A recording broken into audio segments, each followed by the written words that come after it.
FOMAA convention ഈ വ്യാഴാഴ്ച തുടങ്ങുന്നു. അപ്പോൾ രജിസ്റ്റർ ചെയ്തവർ നമുക്ക് അവിടെ വെച്ച് കാണാം. തീർച്ചയായിട്ടും ഒരു 3 ദിവസം അടിച്ചു പൊളിക്കാം. അതാണല്ലോ കൺവെൻഷൻ്റെ ഏറ്റവും പ്രധാനപ്പെട്ട കാര്യം. ഫൊക്കാനയാണെങ്കിലും ഫോമയാണെങ്കിലും നമുക്കെല്ലാം നാനാഭാഗത്തു നിന്നുമുള്ള ആളുകൾക്ക് ഒത്തുകൂടാനും സംസാരിക്കാനും പരസ്പരം ബന്ധങ്ങൾ പുതുക്കാനും ഇങ്ങനെയുള്ള കാര്യങ്ങൾ, ഒരു സാംസ്കാരിക വിനിമയം, അതിനുള്ളൊരു വേദിയാണ് ഈ ഫോമ ഫൊക്കാന സമ്മേളനങ്ങൾ, കൺവെൻഷനുകൾ. അവിടെ നിന്ന് നമുക്ക് ഒരു ദോഷവും വന്നതായിട്ട് എനിക്ക് അറിഞ്ഞുകൂടാ. നേട്ടങ്ങൾ ഉണ്ടായിട്ടുണ്ട്. താനും ഏറ്റവും വലിയ നേട്ടം ഞാൻ ഓർക്കുന്നുണ്ട്, നമ്മുടെ CMC എഴുത്തുകാരനായ CMC ഒരിക്കൽ എഴുതിയ, അദ്ദേഹം ഈ 92 വാഷിങ്ടൺ കൺവെൻഷനിൽ പോയി. അവിടെ വെച്ച് അന്ന് പാർത്ഥസാരഥി പിള്ളയായിരുന്നു തോന്നുന്നു പ്രസിഡന്റ്. അവിടെ വെച്ച് ഡോക്ടർ MB പിള്ളയുടെ നേതൃത്വത്തിൽ ഒരു സാഹിത്യ സമ്മേളനം നടക്കുന്നു. അപ്പോൾ സാഹിത്യകാരന്മാർ വരുന്നു, സംസാരിക്കുന്നു, അവരെ എല്ലാവരും ആദരിക്കുന്നു. അത് കണ്ടപ്പോൾ അദ്ദേഹത്തിനും തോന്നിയൊരു എഴുത്തുകാരനാവണമെന്ന്. അതിനുശേഷമാണ് അദ്ദേഹം എഴുതാൻ ആരംഭിച്ചതെന്നാണ് പറയുന്നത്. അപ്പോൾ ഇത്തരം അനുഭവങ്ങൾ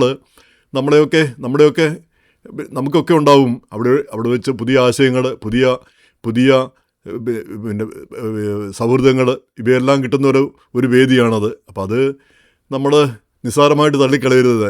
എന്ന് മാത്രമല്ല, ഈ മതത്തിൻ്റെയും ഒക്കെ പേരിലുള്ള സമ്മേളനങ്ങളാണല്ലോ നമ്മൾ എപ്പോഴും കാണുന്നത്. ഒരേ മതക്കാർ, ഒരേ വിശ്വാസികൾ, ഇവരെല്ലാവരും കൂടി ഒത്തുകൂടുമ്പോൾ എന്താണ് പറയാൻ പോകുന്നതെന്നും എന്താണ് ചെയ്യാൻ പോകുന്നതെന്നും നമുക്കറിയാം. നേരെ മറിച്ച് ഇത് ഒരു സെക്യുലർ ഫോറമാണ്. എല്ലാവർക്കും സ്വാഗതമുള്ള വേദി. ആർക്കും പ്രത്യേകിച്ച് നേട്ടമോ ആരെങ്കിലും പ്രത്യേകിച്ച് ഇകഴ്ത്തുകയോ ചെയ്യാത്തൊരു വേദി. അപ്പോൾ അങ്ങനെ ഒരു വേദി അത് പ്രോത്സാഹിപ്പിക്കുകയും ആ സമ്മേളനങ്ങളിൽ നമ്മൾ പങ്കെടുക്കുകയും ചെയ്യേണ്ടത് നമ്മുടെ നിലനിൽപ്പിൻ്റെയും കൂടി നമ്മുടെ ഭാവിയുടെയും കൂടി ഒരു പ്രധാനപ്പെട്ട കാര്യമാണെന്നാണ് എനിക്ക് തോന്നിയിരിക്കുന്നത്. അപ്പോൾ ഇത് പറയാനുള്ള പ്രധാനപ്പെട്ട കാര്യം, ഈ രജിസ്റ്റർ ചെയ്തവരെന്തായാലും വരും, അവർ രജിസ്റ്റർ ചെയ്തു എന്നുള്ളത് തന്നെ പ്രധാനപ്പെട്ട കാര്യം.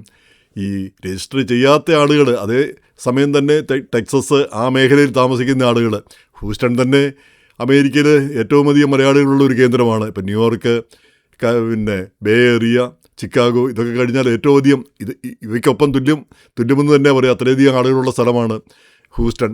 എന്ന് മാത്രമല്ല, നമ്മുടെ പൊളിറ്റിക്കൽ ക്യാപിറ്റൽ, നമുക്ക് ഏറ്റവും അധികം ഇലക്റ്റഡ് റെപ്രസെൻറ്റേറ്റീവ്സ് ഉണ്ടാകുന്ന സ്ഥലമാണ് ഹൂസ്റ്റൺ. അപ്പോൾ അവിടെയാണ് സമ്മേളനം നടക്കുന്നത്. അപ്പോൾ ഈ രജിസ്റ്റർ ചെയ്യാത്ത ആളുകൾ തീർച്ചയായിട്ടും ഉറപ്പായിട്ടും നിങ്ങൾ ഡെയിലി പാസ് എടുത്ത് അങ്ങോട്ട് വരണം. ഡെയിലി പാസോ അല്ലെങ്കിൽ 3 ദിവസത്തെ പാസോ, അങ്ങനെ അതിൻ്റെ കൃത്യമായിട്ട് കണക്കുകളുണ്ട്. പിന്നെ ഡെയിലി പാസ്സാണെങ്കിൽ ഏതോ 100 രൂപ കൊടുത്താൽ മതി. 100 രൂപ കൊടുത്താൽ പിന്നെ താമസമില്ല, പക്ഷേ ഫുഡും മറ്റ് സൗകര്യങ്ങളും എല്ലാ പരിപാടിക്കും പങ്കെടുക്കാം. പിന്നെ ഇനി വീക്കെൻഡ് പാസ് എത്ര $300, പിന്നെ VIP പാസ് $500, അങ്ങനെയാണ് പിന്നെ പറഞ്ഞിരിക്കുന്നത്, എല്ലാ ദിവസവും പങ്കെടുക്കുന്നതിന് വേണ്ടി. അപ്പം വീട്ടിൽ നിന്ന് ഡ്രൈവ് ചെയ്ത് വരാൻ കഴിയുന്നവർ ഈ ഡെയിലി പാസ് അല്ലെ വീക്കെൻഡ് പാസ് എടുത്ത് ഉറപ്പായിട്ട് ഇതിന് വന്നിരിക്കണം, വരാതിരിക്കരുത്.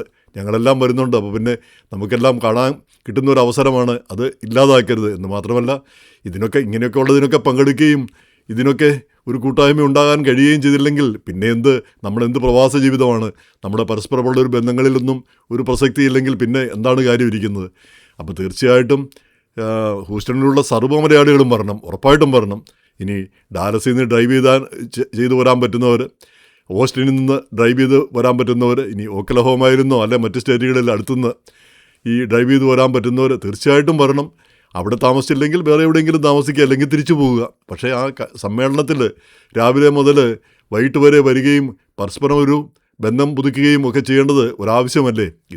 ഇതൊക്കെയല്ലേ നമ്മുടെ ഈ പ്രവാസ ജീവിതത്തിൽ നമുക്ക് കിട്ടാവുന്ന ആനുകൂല്യങ്ങൾ? ഇതൊക്കെയല്ലേ? ഇതിൽ കൂടുതൽ എന്താണ് നമുക്ക് കിട്ടാൻ പോകുന്നത്? അപ്പോൾ തീർച്ചയായിട്ടും ഉറപ്പായിട്ടും എല്ലാവരെയും നമ്മൾ അവിടെ പിന്നെ കാണണമെന്ന് ആഗ്രഹിക്കുന്നു. പ്രത്യേകിച്ച് ടെക്സസിലുള്ളവർക്ക് വലിയ ഒരു ഉത്തരവാദിത്വമുണ്ട് ഈ കൺവെൻഷനിൽ വലിയ സംഘമായിട്ട് വന്ന് പങ്കെടുക്കാനായിട്ട്. അപ്പോൾ ആ കൺവെൻഷൻ കൊണ്ട് നമുക്ക് നേട്ടം ഉണ്ടാകുന്നതിനെ പറ്റിയാണ് ഞാൻ ആദ്യം പറഞ്ഞത്. പലതരം നേട്ടങ്ങൾ, നമ്മൾ പരസ്പരം ബന്ധങ്ങൾ പുതുക്കുന്നതും ആളുകൾ കാണുന്നതും ഇങ്ങനെ ഒരു സൗഹൃദം ഉണ്ടാകുന്നു, അതല്ലേ ഏറ്റവും വലിയ നേട്ടം. അതൊക്കെ ഉണ്ടാകാൻ വേറെ ഏതാണ് വേദി ഉള്ളത്? നമ്മൾ ഈ ജാതിക്കും മതത്തിനും ഒക്കെ അതീതമായിട്ട് മലയാളി എന്ന ആ വികാരത്തോടി വരാൻ വേറെ ഏതെങ്കിലും ഒരു വേദി ഉണ്ടോ നമുക്ക്, ഈ 2 വേദികളല്ലാതെ? അപ്പോൾ അത് നമ്മൾ ഒരു കാരണവശാലും വിട്ടുകളയരുത്. ഇനി രണ്ടാമത്തെ കാര്യം ഇലക്ഷനെ സംബന്ധിച്ചാണ്. ഇപ്പോൾ ഫൊക്കാനായാലും ഫോമായാലും ഏറ്റവും വലിയ കലാപരിപാടി ഇലക്ഷനാണ്, അത് നമുക്കറിയാം. അതാണ് നമ്മളെ എല്ലാവരെയും അങ്ങോട്ട് ആകർഷിക്കുന്ന ഒരു പ്രധാനപ്പെട്ട കാര്യം, എല്ലാറ്റിനേക്കാളും കൂടുതൽ. അപ്പോൾ എനിക്കാണെങ്കിൽ നല്ല ഓഫറൊന്നും ഇതുവരെ സ്ഥാനാർത്ഥികൾ 2 പേരും ആയിട്ട് നല്ല ബന്ധമാണ് നമുക്ക്. ഇതുവരെ ആരും ഓഫറൊന്നും തന്നിട്ടില്ല. ഞങ്ങൾ ജയിച്ചാൽ ഇത്ര ഇന്നതൊക്കെ തന്നിരിക്കും എന്ന് അങ്ങനെ ഓഫർ ആർക്കെങ്കിലും കിട്ടിയോ? എന്തായാലും ഓഫറൊന്നും വേണ്ട. ഈ സംഘടനയുടെ ഭാരവാഹിത്വം എന്ന് പറയുന്നത് ഒരു മുൾക്കിരീടമാണ്, നമുക്കറിയാം. അത് കിട്ടിക്കഴിഞ്ഞാൽ 2 വർഷം അവരുടെ കയ്യിലെ കാശെടുത്ത് ഓരോ കാര്യങ്ങളും ചെയ്യണം. ഈ ആളുകളുടെ ഇടുന്ന് പിരിവെടുത്ത് വേണം, അല്ലെങ്കിൽ സംഭാവനകൾ സ്വീകരിച്ച് വേണം ഓരോ പരിപാടികളും സംഘടിപ്പിക്കാനായിട്ട്. ഒടുവിൽ അവർക്ക് മിച്ചം കിട്ടുന്നത് നമുക്കറിയാം. നമ്മളെല്ലാം ചീത്ത വിളിക്കും അവരെ, അത് ചെയ്തില്ല, ഇത് ചെയ്തില്ല, പിന്നെ ആ കൺവെൻഷൻ അത് പോരായിരുന്നു, ഇത് പോരായിരുന്നു. അത് പിന്നെ പറഞ്ഞിട്ട് കാര്യമില്ല. നമ്മുടെ സ്വഭാവം അതുതന്നെയാണ്.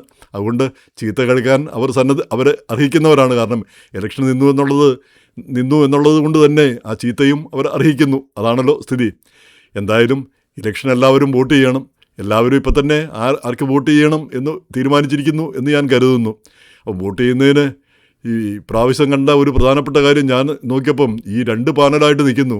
പൊരിഞ്ഞ പോരാട്ടമൊക്കെ നടക്കുന്നു. നോക്കുമ്പോൾ ഈ 2 പാനലിലും എന്തെങ്കിലും ഒരു അയോഗ്യതയുള്ള ഒരാളെയും കാണുന്നില്ല. എല്ലാവരും യോഗ്യരാണ്.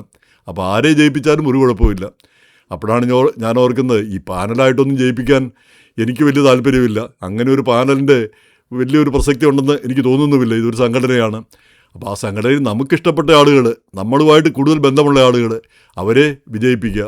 അവർ ഏത് പാനലിൽപ്പെട്ടവരായതുകൊണ്ട് എന്താ പ്രശ്നം ഇരിക്കുന്നവർ ഫോമാക്കാരല്ലേ. അപ്പോൾ ആ ഫോമാക്കാരെ വിജയിപ്പിക്കുക. ആ ജയിച്ചു കഴിഞ്ഞാൽ പിന്നെ അവർ ഒരുമിച്ച് ജോലി ചെയ്യുക, ഒരുമിച്ച് വർക്ക് ചെയ്യുക. അങ്ങനെയുള്ള ഒരു ഉറപ്പ് തന്നെ നമുക്ക് പിന്നെ അവർ നമുക്ക് തരേണ്ടതുണ്ട്. ഈ 2 പാനലിൽ നിന്ന് ജയിച്ചു കഴിഞ്ഞാൽ പിന്നെ അങ്ങനെ തന്നെയാണ് അവർ പറഞ്ഞിരിക്കുന്നതും. ജയിച്ചു കഴിഞ്ഞാൽ പിന്നെ ഒരുമിച്ച് വർക്ക് ചെയ്യണമല്ലോ. നമ്മളെല്ലാം ഈ സംഘടനയുടെ ഭാഗമാണ്. ഈ ഇലക്ഷന് പിന്നെ ഈ മത്സരവും ഇതൊക്കെ ഒരു കലാപരിപാടി എന്നതിനപ്പുറം അതിനപ്പുറത്തേക്ക് ഇതിനെ കണക്കാക്കുന്നതാണ് ശരിയല്ലാത്തൊരു കാര്യം. ഇപ്പോൾ കേരളത്തിലെ ഇലക്ഷൻ 1.5 മാസം കൊണ്ട് ആ ഇലക്ഷൻ കഴിഞ്ഞു. ഇത് സ്ഥാനാർത്ഥി നിർണ്ണയം എല്ലാ കാര്യങ്ങളും കഴിഞ്ഞു. ഇതിപ്പോൾ 2 വർഷത്തെ അധ്വാനമാണ്. ലോകം പിന്നെ അമേരിക്ക ഒട്ടാകെ ഇവർ സ്ഥാനാർത്ഥികൾ സഞ്ചരിക്കുന്നു, ആളുകളെ കാണുന്നു, പിന്നെ നിത്യേന വിളിക്കുന്നു.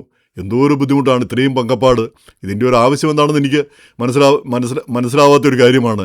ഈ സ്ഥാനാർത്ഥികൾ പത്രിക കൊടുക്കുക, അവസാനം അവിടെ വരുമ്പം തലേദിവസം ഇവരെല്ലാവരും ഒന്ന് സംസാരിക്കുക, അത് കണ്ടിട്ട് നമ്മൾ വോട്ട് ചെയ്യുക, അത്രയേ ആവശ്യമുള്ളൂ.